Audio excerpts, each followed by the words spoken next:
Well, they told they said it would be a lot better for the team if you go online if you learn better in school, in the same school.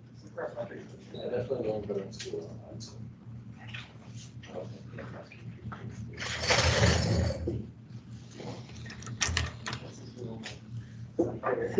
So let's start by reviewing the example 1 that we did with the first derivative test. So I want to recap the steps, and then we'll do another example that is not a polynomial, where it's the steps are maybe a little bit slightly different, and things we have to watch out for that we don't have to worry about with polynomials. Okay, so we finished this example, right? We finished example 1. Increase, decrease, relative max, relative min.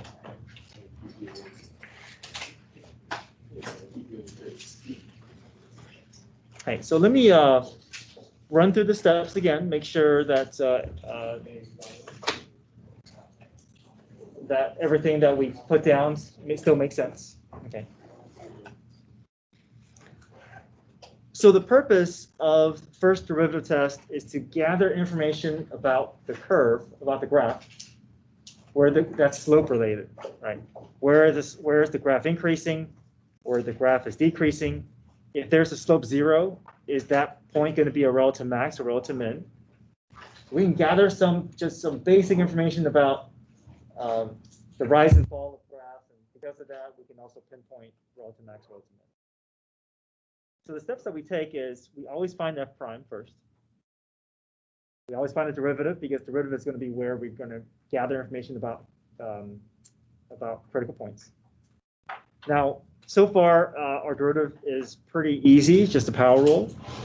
But depending on the problem, it could be chain rule, it could be product rule, it could be quotient rule, right? It just depends on whatever problem we see in front of us. That's going to help guide what steps we take. Okay, but either case, we find the derivative, and we always set the derivative equal to 0. Okay. If there's a numerator and denominator of our derivative, then we're going to set both parts equal to 0. Doesn't mean that we're going to find critical points in both locations, but that is where we need to look. But in this case, polynomials just have to worry about numerator. We set the derivative equal to 0. There's only numerator to worry about. We factor the numerator. We solve for x. We get -6 and 1. The next step is we place these critical points onto our derivative sign line, and then we choose values in each interval. Right? And as we choose values, we're going to put those values into the derivative function, okay, not into the original, into the derivative, because we want to gather information about slope. So we plug -7 into the factored form, and we got a positive number, so we know that that interval is going to be rising. Our graph is going to has a positive slope. If we plug 0 into the derivative, I get negative, so I know that my interval is going to be decreasing. My graph is going to be decreasing. If I plug 2 in, I get a positive. Okay. So just based off of the sign line now, we can write out all these statements just by looking at what our sign line tells us. Now, as you move into your statements, keep in mind that these points that you tested are no longer used. Okay, we don't want to include the -7, the 0, and 2 as part of our increase and decrease statements. Our increase and decrease statements should only involve critical points, and if we need to, negative and positive infinity. Okay.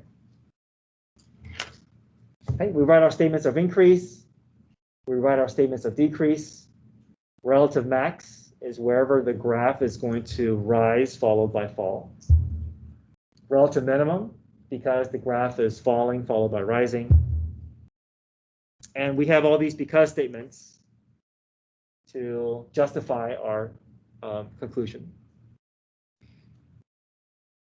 I left these spaces blank because we don't know the physical point on the graph, but if we were to look for the physical points on the graph, where would we look? Or if I asked you for the relative maximum order pair, how would you find that?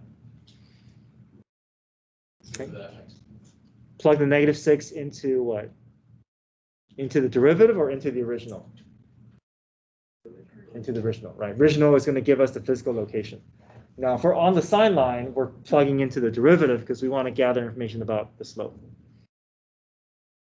Another way to represent this, if just to indicate that we know how to find it, we can also say f of -6. And that just means, okay, I know how to find it. I'm just going to plug -6 into the original function. I haven't found the exact value, but that is how we find it. Relative minimum, we can do f of 1.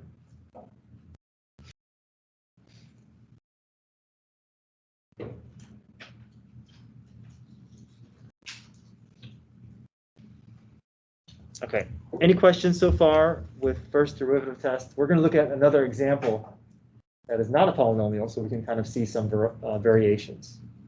Okay. All right, let's go to next page, example 2.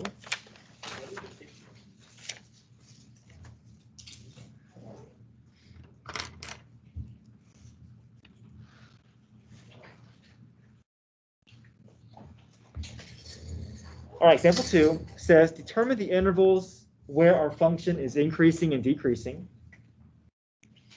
So we know we have to involve first derivative test. We see increase, decrease, relative max, relative min. They all are related to the first derivative function.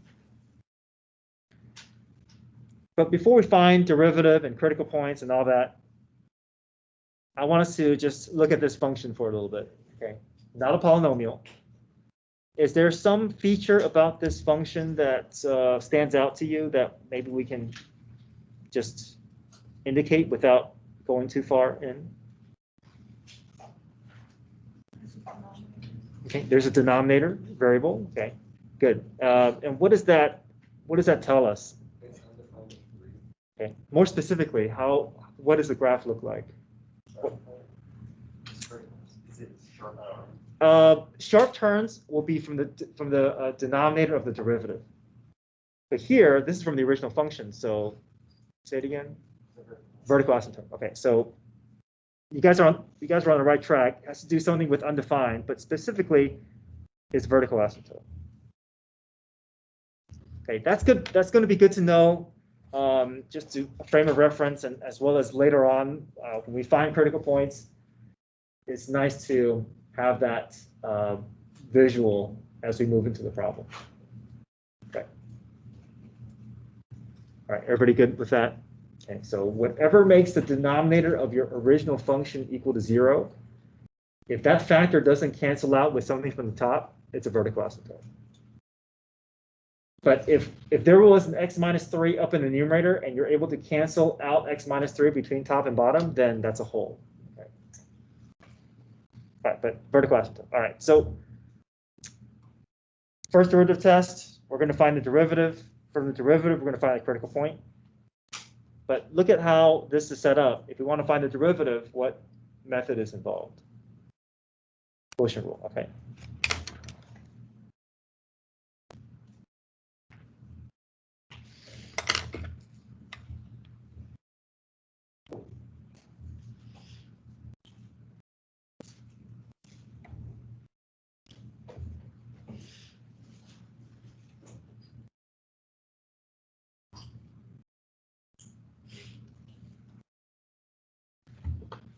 Okay, let's go through quotient rule here. So f prime,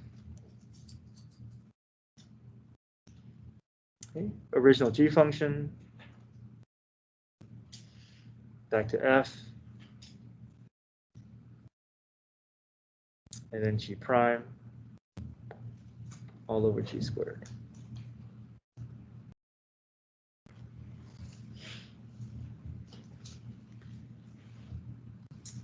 Okay. We want to look for critical points, but we want to be able to clean things up a little bit more, right? So let's make sure that we don't clean it up the wrong way, right? We can't, I know it's tempting, but we can't cancel these x minus 3s out, right? There's a minus in the way. We're breaking rules if we do that. We have to take the time to expand this out and combine like terms.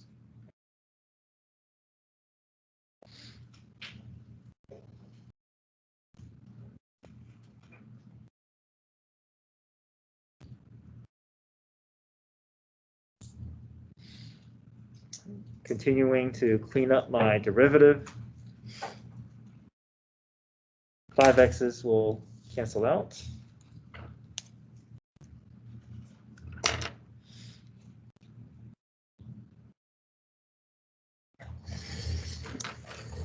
Make sure my recording here.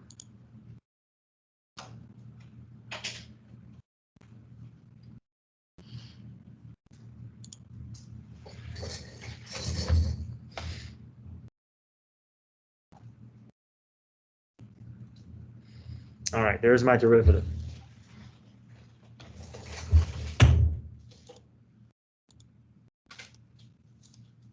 All right, any questions so far?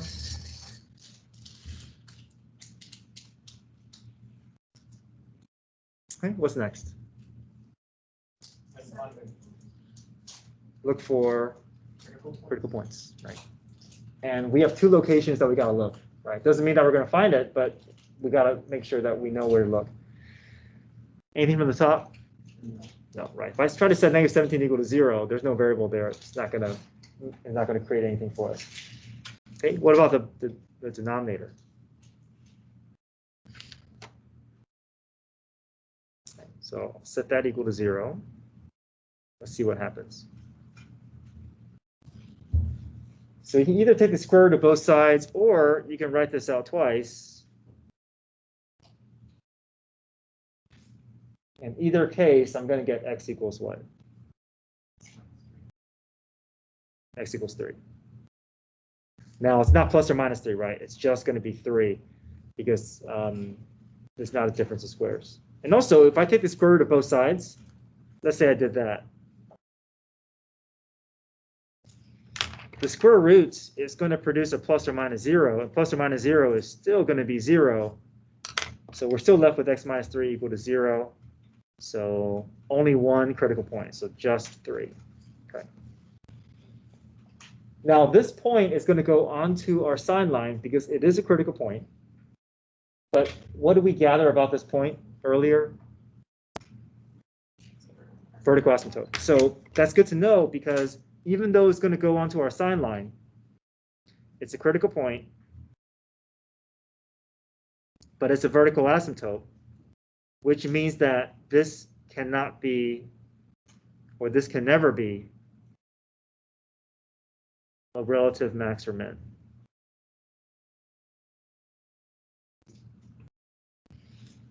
And the question that you may have is, why do we put it onto our sign line if there's no chance of it being a relative max or relative min? And the answer is, yes, it can't be a relative max or relative min, but it will give us a boundary for us to separate our intervals of increase and decrease. So that's the purpose. Okay. But it's also good to know that it can't be a relative max or relative min because if we somehow see that there's a change in sign, we may accidentally think that it's a relative max or min because we see a change in sign of arrows. But if we have this understanding, we know that even if there's a change in sign, it can't be a relative max, relative min, and we have to just leave it like that. Okay, so let's move on to so we're going to create our slope sign line.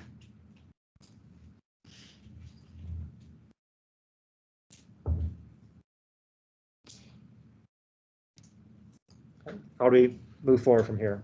How do we fill in this sign line?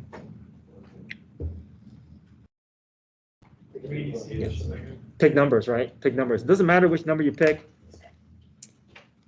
If you choose different numbers from me, we should still get the same result, as long as they're in the right location. Okay. Now, where do these numbers go? Derivative.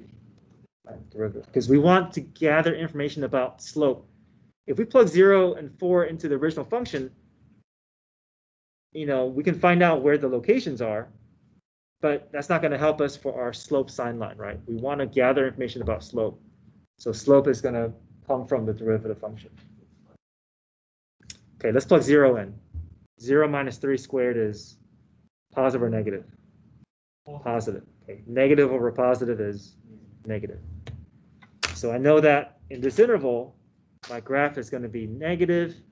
I'm going to put an arrow pointing down, indicating I know that part of the graph, my graph is going to be falling. What happens if I plug 4 in? Positive in the denominator, negative in the numerator, so negative or positive is still, okay, still negative, right?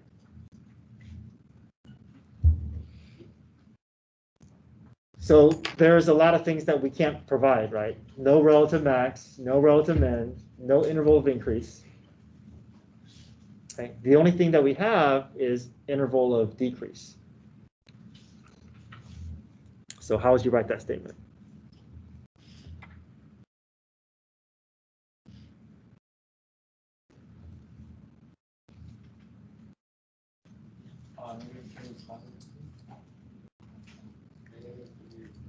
Yeah, negative infinity to 3, and then?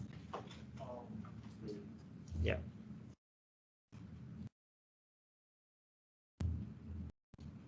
Three to positive infinity. Notice that we did not use the 0 and 4 anymore because the only purpose of that was to gather information about positive and negative intervals. After that, our interval statement is based purely on our critical points and infinities. Okay, what's the reasoning here? Yes, question. Is it supposed to be brackets around 3s? So when we're dealing with intervals of increase and decrease, most everything is going to be parentheses. The only time we're going to be dealing with brackets, at least from here on out, is the domain and range. So yeah, so that's a good question. Everything that we deal with now is almost purely in parentheses. Okay. All right, what's our reasoning? Because? Okay, negative, right, less than 0, good. All right, any questions here? Okay, let me talk about what some students want to do. They see the two are the same, so why not just merge it together and say negative infinity to positive infinity as interval decreasing? Oh, it's not going to touch 3. Yeah. So there's a break at 3, right? There's a break at 3. We can't say that it moves through 3, so we have to separate our intervals. Okay. Now, having said that, there are times when you can merge the two properties together and just bypass the critical point. But my suggestion is always keep it separate. That way you don't have to make that additional decision. Right? If you always keep it separate, even if it could be merged together, you won't be taking points off because you didn't merge two intervals together.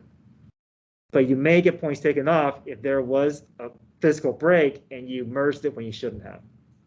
So rather than trying to decide, wait, should I merge it? Should I not? Just always separate it. If you always separate it, you'll be safe and it can save time. You don't have to worry about making that additional decision.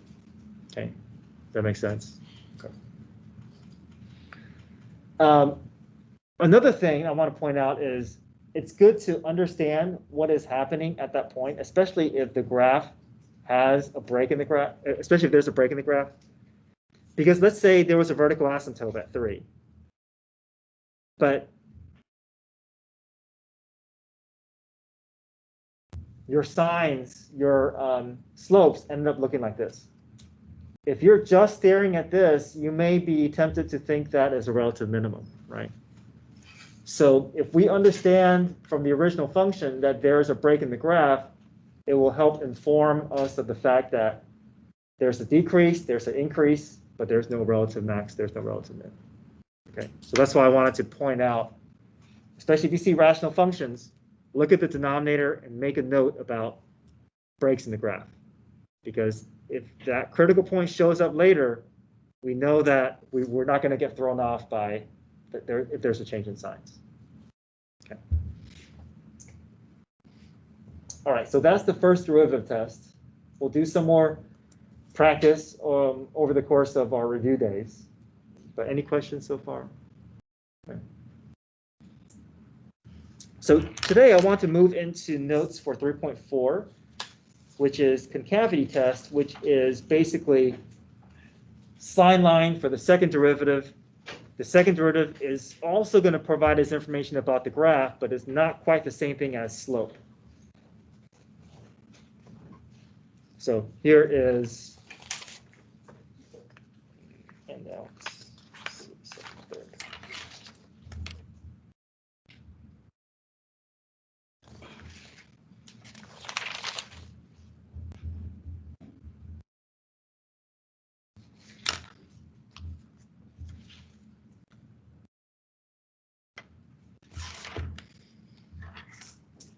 okay.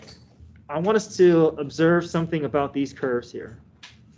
I'm going to highlight them a little bit more. All right, I'm going to ask some questions here.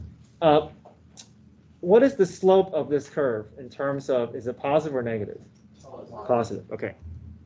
What about this curve? Also positive. But they look different, right? So let's talk about that. So within positive slope, we may experience different curvature. And the difference in curvature has to deal with the slope patterns. Okay. And that's going to lead us into what we're going to talk about with the second derivative and how it gives us information about the curvature of the graph and the details of the graph that's beyond just rising and falling of the graph. Okay, you said positive slope here, right? What do you notice about the positive slopes as we move from left to right? Slope is increasing. Okay, so I'm going to write that down. Slope is increasing. I'm going to word it a different way as well. I'm going to say that slope is becoming more positive.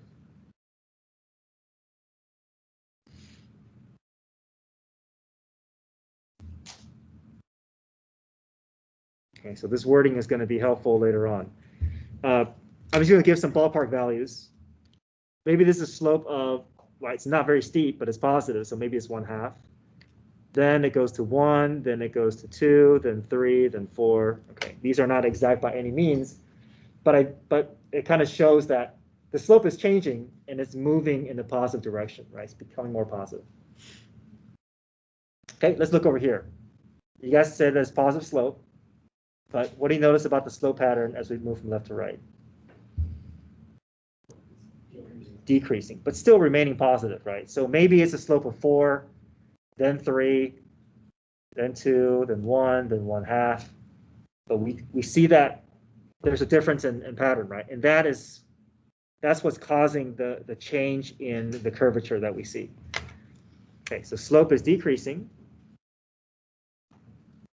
But more specifically, let's say that slope is becoming more negative.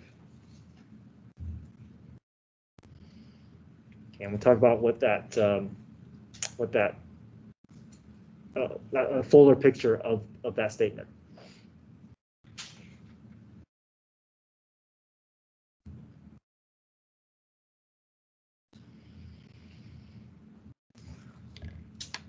So it says, are both these functions increasing? Yes, right. We know that the positive slopes for both.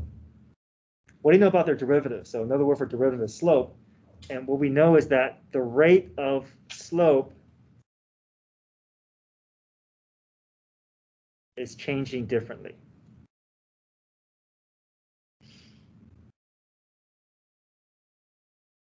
Okay.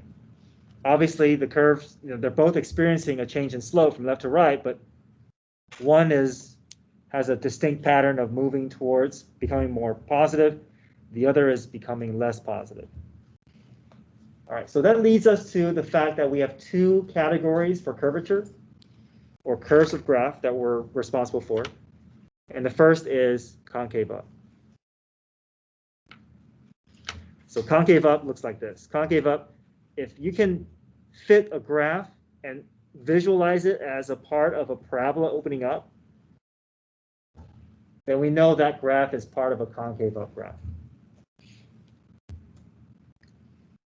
So here's the general theme of concave up graphs, or portions of the graph that's concave up. So our slope, again, is becoming more positive.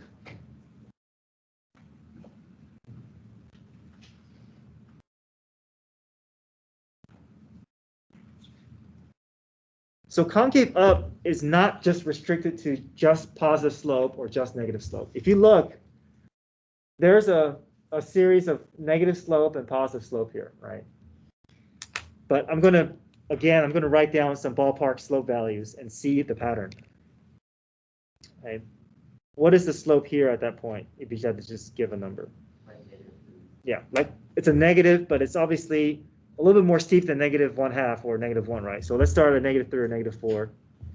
But it's becoming less steep, but it's still negative, right? All the way until we hit 0.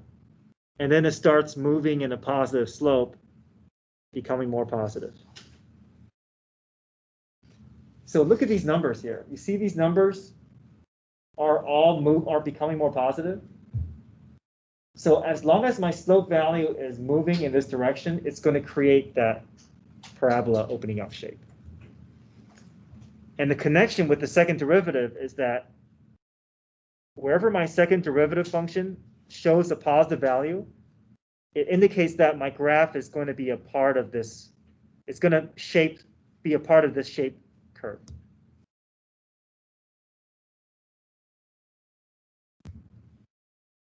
All right, any questions with that?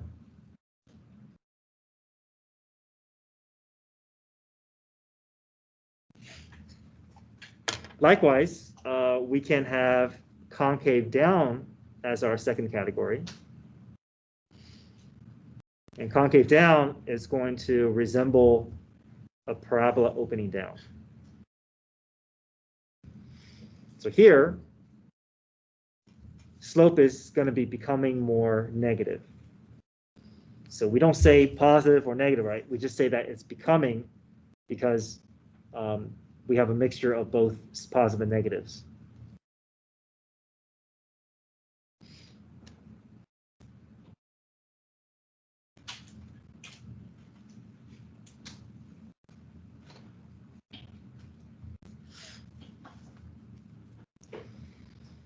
All right, let's start from the left and move to the right. So here, positive or negative slope? Pretty steep, right? So I'll say 4. Then it becomes more gradual, right? Maybe 3, then 2, then 1, then 0, -1, -2. Okay, look at the pattern of these numbers. You have positive and negative, but then the common theme is that all these numbers are moving in the negative direction, right? Moving in the negative direction.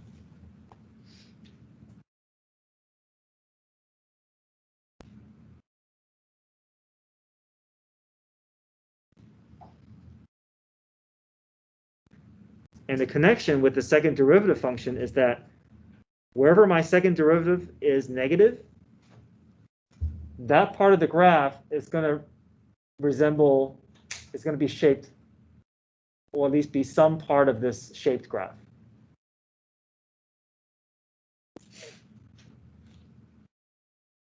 Okay, questions so far? All right, so just to recap, if the second derivative is positive, then f prime is increasing. So f prime is slope. You see my slope is increasing, right?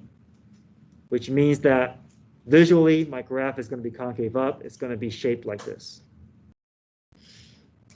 If my second derivative is negative, then f prime is decreasing. Another word for f prime is slope.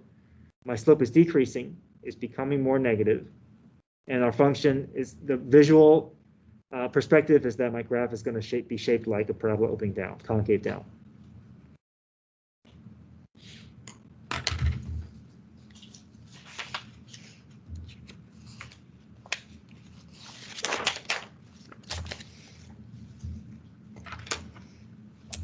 Okay, there's another feature that we have to be aware of, and that is a point of inflection. So I want you guys to write this down. I didn't have this in the notes here, but point of inflection, I'm going to abbreviate as POI, is the transition point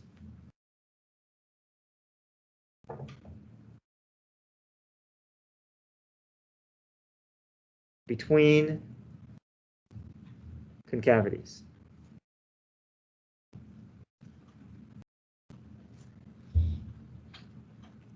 So if my graph transitions from concave up to concave down, there's going to be that point of transition where that curvature is going to change. Or concave down to concave up, there's going to be that transition point where the curvature is going to change, and we call that point of transition, point of inflection. So let me show you some examples so you can have a visual.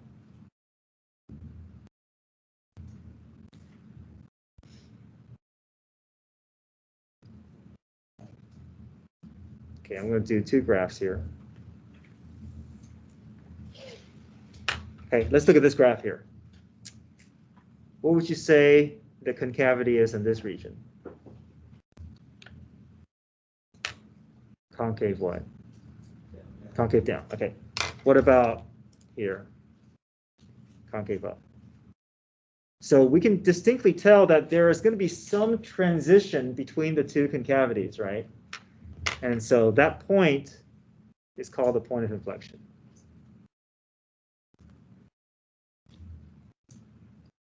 Another way to think about this is it's kind of like the steepest point of the graph before it starts to level off again.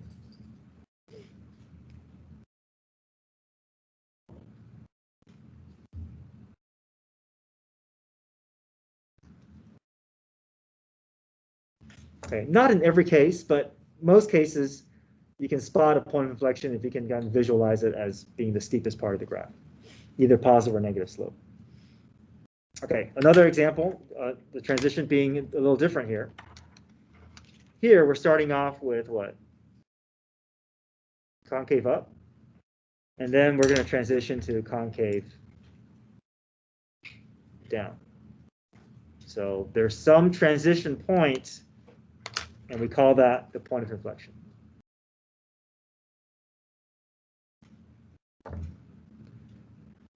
So point of inflection is not going to be a peak or valley of the graph, right? It's going to be that transition from the curvature. So I don't want us to confuse this with relative max, relative min.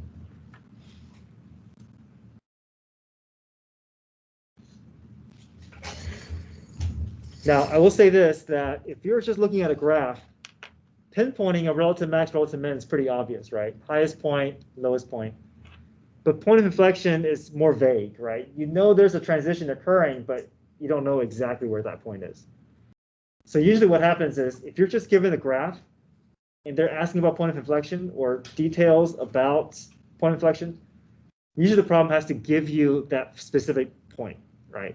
Because if you're just looking at a graph, you don't know exactly where that point is. So just, yeah, understand that without a function where you can find that point of inflection, if it's just a picture, usually the problem gives you where that physical point is.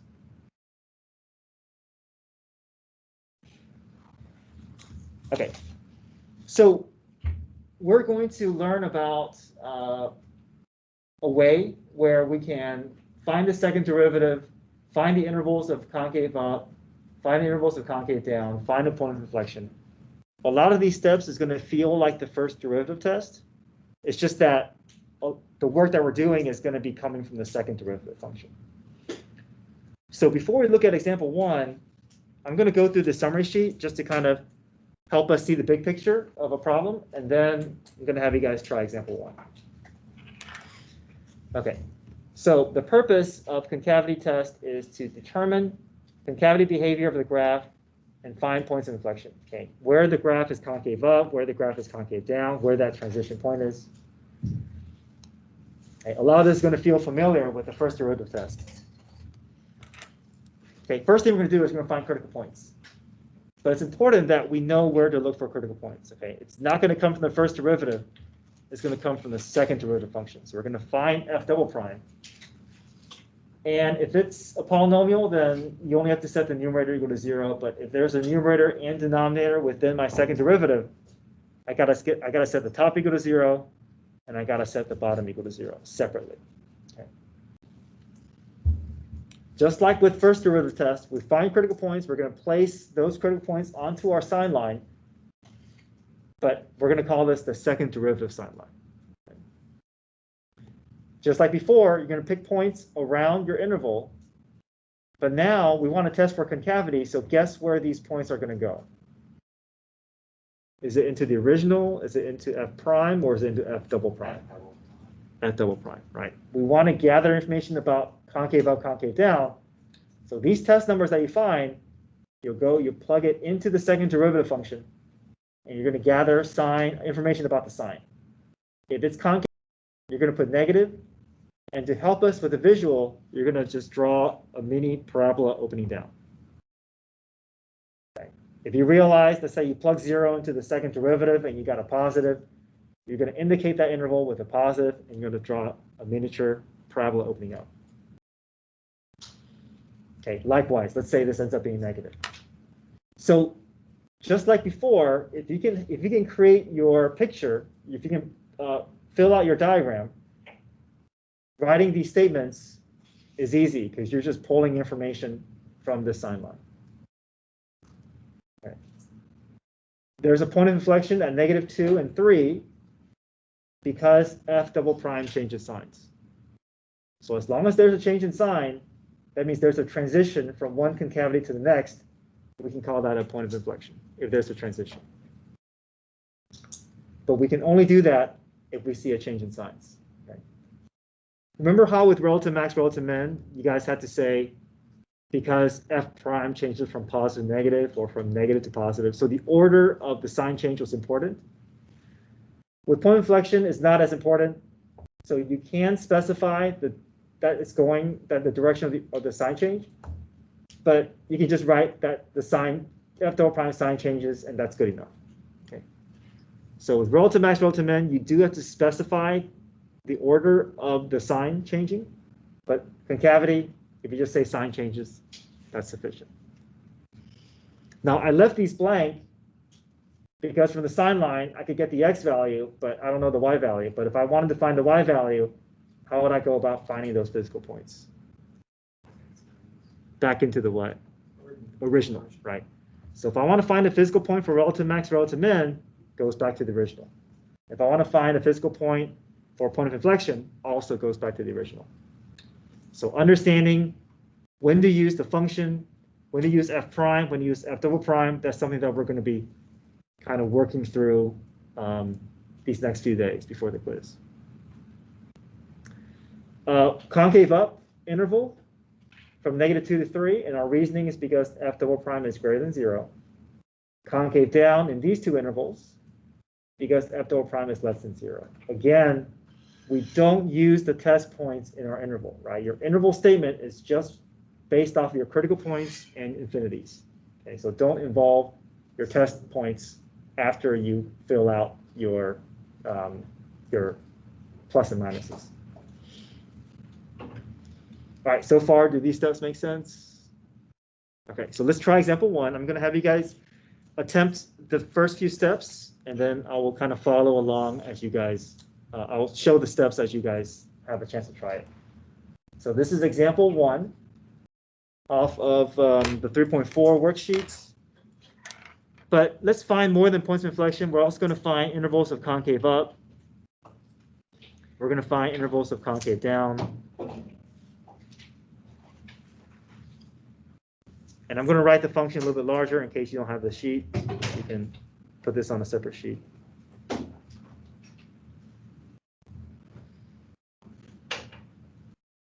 Okay, so start from here. The steps are highlighted above. So this is a polynomial. It's going to be a little bit easier. So your first step, you're going to find the second derivative. So you're going to find f prime using power rule. You're going to find f double prime using power rule again. And then you can begin your work. Okay, your work is going to be all coming from the second derivative function. Okay, so give that a try.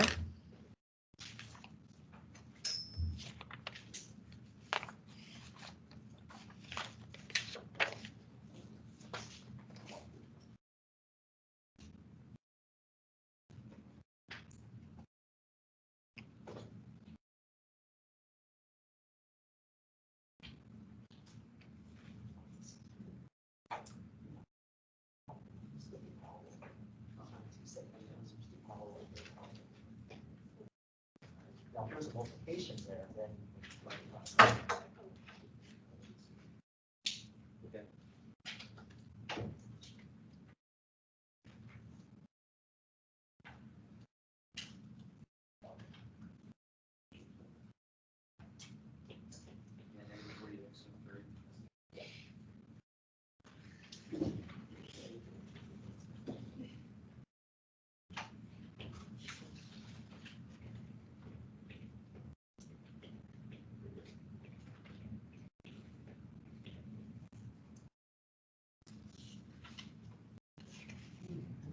So once you find your second derivative function, set equal to 0, factor your GCF out, and look for your critical points. So the hint is that you should be finding 3 critical points for this problem.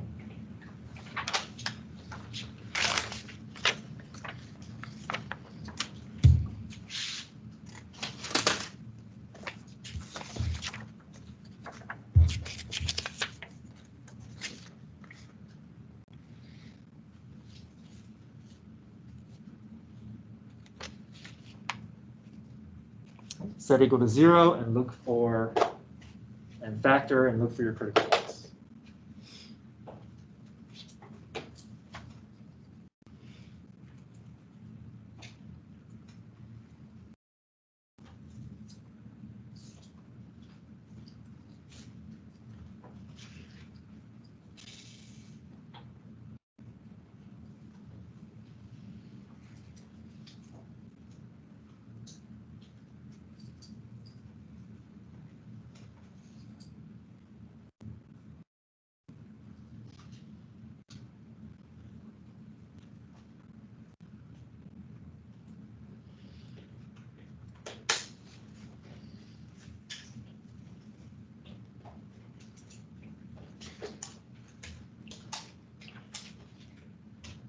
There's my factored form.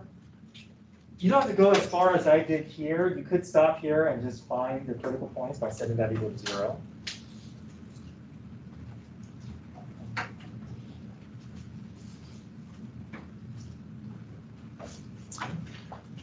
Any questions so far?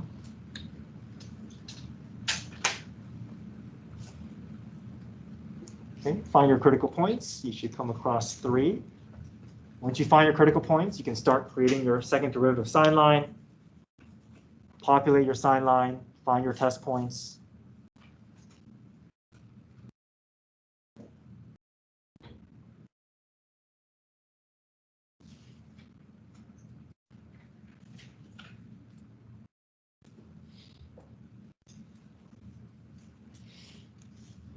What did you guys get for your critical points?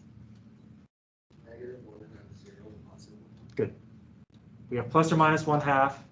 We also have 0 as well. Yeah, don't forget about the 0 because that negative 10x is going to produce a 0. Okay.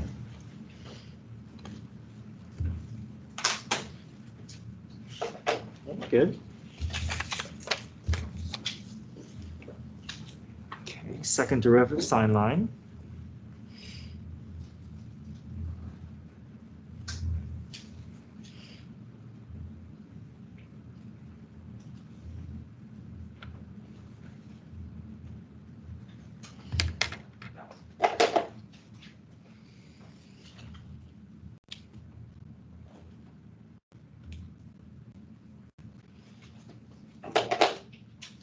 So now I need to pick some points, right?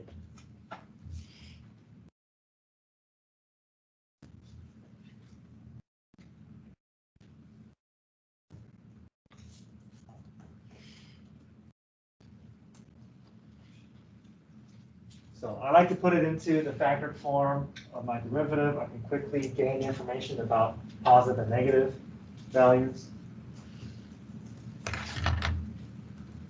Okay, so here if I put -1 in for x, -10 times -1 times 4 minus 1, that's positive. So negative times positive. I only have 2 negatives. So I know that my graph is going to be positive, but no arrows, right? We want to kind of help remind us that we're talking about concavity there, right? Not increasing slope. The shape of the graph is going to look like that. Okay. -1/4, negative times negative. And a 1/4 in for x will give me 4/16, which is 1/4 minus 1, which is negative. So I have 3 negatives. So 3 negatives will give me an overall value of negative.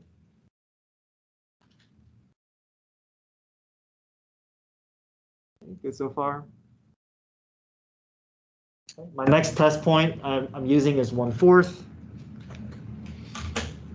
Negative times positive times negative. So that's only 2 negatives. So it's positive overall.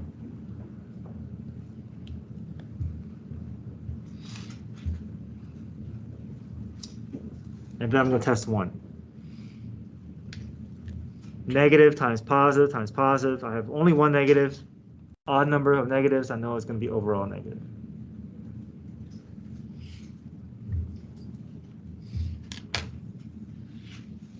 Okay, from here, I think we should do to make all the statements that we want to make about concave up, concave down, point of inflection. And also, we don't use these numbers anymore, okay? These have served their purpose. We don't want to use these in our interval statements, right? Just those 3 values and positive and negative infinity. Okay, how many points of inflections do you guys see? 3, right? There has to be a transition from one concavity to the next if we want to call it a point of inflection. Change in sign here, so that cavity is now a point of inflection. The change in sign here, that's a point of inflection. Change in sign here, that's a point of inflection. Okay, so see if you can practice writing out your statements.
Okay, let's compare our work.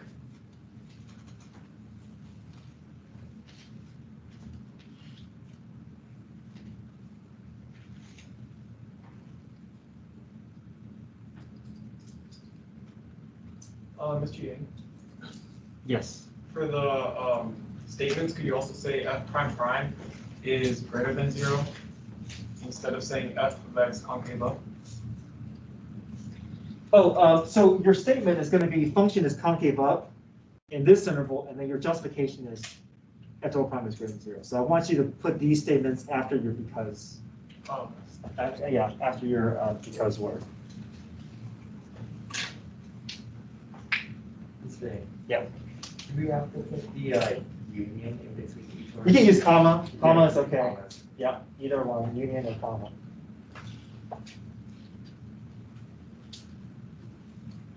Again, I'm leaving spaces here as, you know, for future reference that if we need to find points, we understand that these are physical points that sit on the graph, so there's an ordered pair associated with that point. If I want to find those points, these 1/2, -1/2, and 0 would go back into the original equation, and that will fill in our y values. Mr. A, for the concave up and concave down, or I'm just kind of confused, why is it, I put -1, comma blank, 1/4, comma blank. Oh, you mean these test points here? Like the negative? Yeah, it's exactly what you Yeah, said. so, right, so those test points is just to fill in the signs, but then after that, we want to be able to indicate the full intervals where the curvature behaviors are occurring, right? So we want to leave those out and just rely on our 3 critical numbers and our plus and minus infinity. Okay. Yeah, I know this is a process, so, you know, I understand that, you know, you're going to be making mistakes, which is fine, right? I encourage that you guys are still asking questions and figuring things out.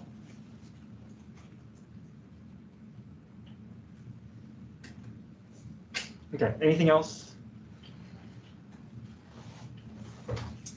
Okay, so you guys have homework over 3.4. There's one more topic I haven't gone over, and that is the second derivative test. I know this feels like this should be named the second derivative test, but the second derivative test is something else involving relative max, relative min. So we need to spend a little bit of time going over that on Monday. But the rest of the time we can start reviewing for our quiz. So our quiz is, again, will be on Thursday. Encourage you guys to print out those review sheets. The review sheet I'm still working on, so I hope to have that ready for you by Saturday. If not Saturday, then Sunday. I'll send you guys a reminder. Please print out the review sheet, and we'll start review on Monday. But we still need to finish off this topic of second derivative test. So we'll do that at the beginning of class on Monday. Also, I've done grading your related rates test. Some of the grades I've already put in, other grades I'm still working on it, so I should hopefully get that done by today. And once those are all in, I'm also going to create an assignment for recovery for related rates test. So I'll create a Teams assignment, and if you made a 79 or below, you're eligible to do a recovery. And the assignment is going to be detailed in that Teams assignment, and then all those assignments will be due probably like next Wednesday, and then the recovery test will be next Friday, the day after our quiz. Okay.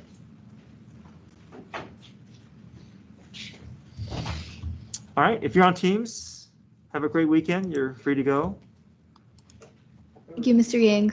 Thank you. Yeah, go ahead.